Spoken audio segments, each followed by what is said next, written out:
Operazioni di pulizia straordinaria nella zona Favara Ovest.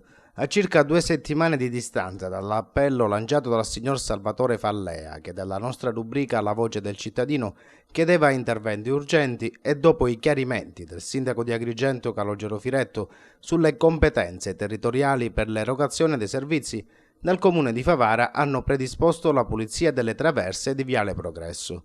Come ricorderete, il quartiere abitato da favaresi, ma ricadente nel territorio comunale di Agrigento, si trovava in uno stato di grave abbandono a regnare sporcizia, rifiuti di ogni genere e vegetazione spontanea. Opere di pulizia che comunque non sono state del tutto completate.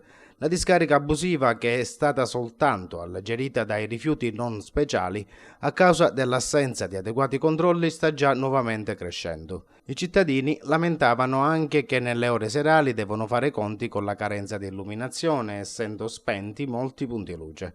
Dunque, dal municipio di Piazza Cavour si è tornati a rispettare la convenzione stipulata con il comune di Agrigento, nella quale l'ente favarese si impegnava a garantire i servizi agli abitanti di Favara Ovest.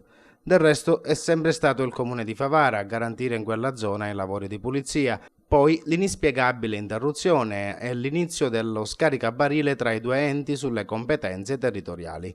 Quindi, dopo diverso tempo, il comune di Favara si è ricordato della convenzione. L'auspicio per gli abitanti è che nessuno si dimentichi di loro e si continui a espletare gli indispensabili servizi.